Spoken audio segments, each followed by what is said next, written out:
Hello CURLtops, welcome to This Curl Life. I'm Ms.Hairista and today we will be talking about how to declutter your product stash. First off, happy 2019, happy new year guys. I know it's been a while, but I have a lot of good stuff planned for this year. And what better way to start off your year than to declutter your product stash?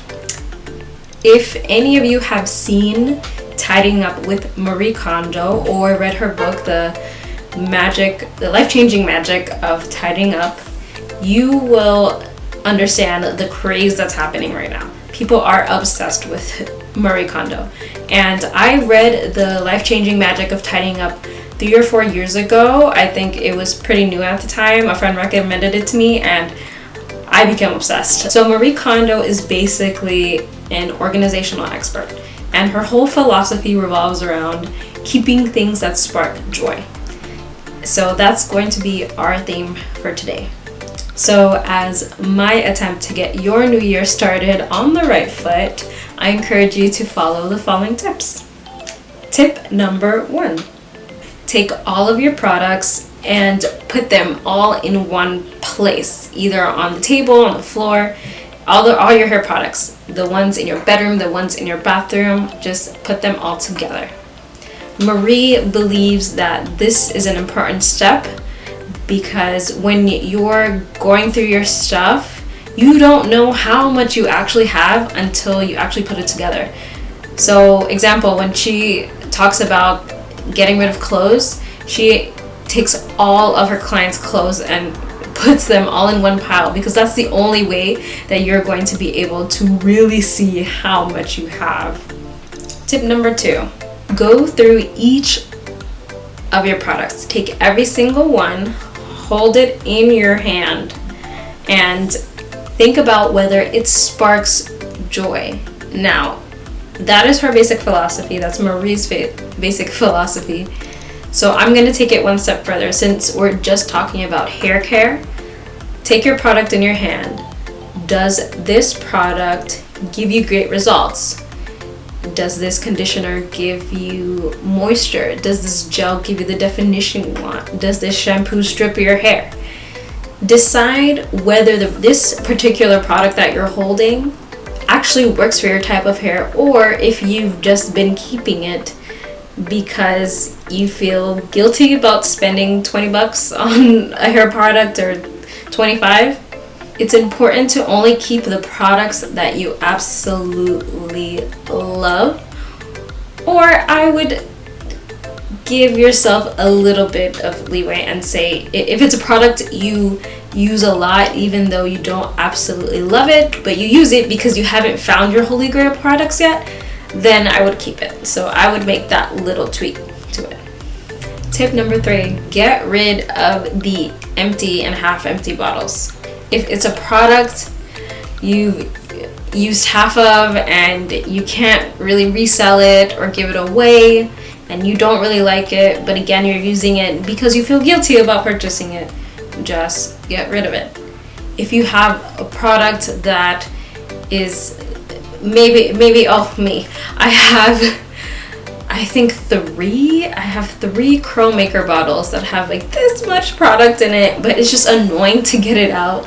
So I suggest you put that in a separate container. Get a small glass jar. This is what I did. Got a small glass jar and just took those 3 bottles of curl maker and scooped out the remaining bits into this small jar. There is no reason why you should have half-empty bottles if you're not actually using the product, or if you're just too lazy to get the rest of the product out. Tip number 4, find a designated spot for all your products, or 2. For me, it's just more convenient to have my shampoos and conditioners and co-washes in the bathroom and my styling and the rest of my products in my bedroom, because obviously when I wash my hair, I wash my hair in the bathroom, and when I style my hair, I style it in my bedroom. Now, if you style your hair in the bathroom, you could also keep all of your products, all of your styling products in the bathroom. but just make sure if you do store products in the bathroom to make sure they're under the sink, maybe in a cupboard somewhere where they won't be too exposed to heat and humidity. When you expose products to heat and humidity, they won't have as long of a shelf life. So if you do keep your products in the bathroom like I do, make sure they are protected in some way. Now that you've gotten your products organized, that you've gotten rid of the ones you don't like, you've found a designated place for the ones you do like, now it's time to talk about preventative measures. This brings me to tip number 5. Before you buy another product, ask yourself these questions. Is this product something I need? Did I run out of conditioner? Did I run out of shampoo? Or does this packaging just look really nice and I want to give it a try? Do I want to splurge a little bit? But if I decide to splurge, does this product really suit my hair type? Does it have good ratings for my type of curl pattern or my type of hair, my type of texture? It's important to ask yourselves this huge list of questions before you buy a product if you don't want to continue down the product junkie road. If you just buy a product because you heard that it's new and it just has a nice packaging and you just want to give it a try, but you have tons of products already, then you're just going to keep accumulating product and spending more money, sometimes unnecessarily. This brings me to tip number 6. Try samples. Guys, a lot of companies have trial or sample size products. A lot of companies have little travel size kits you can buy that brings a sample of each one of their products, or sometimes they sell them individually. Now, it's hard to find these at beauty supplies sometimes. I mean, the beauty supply store, they have samples of certain products, but definitely not all.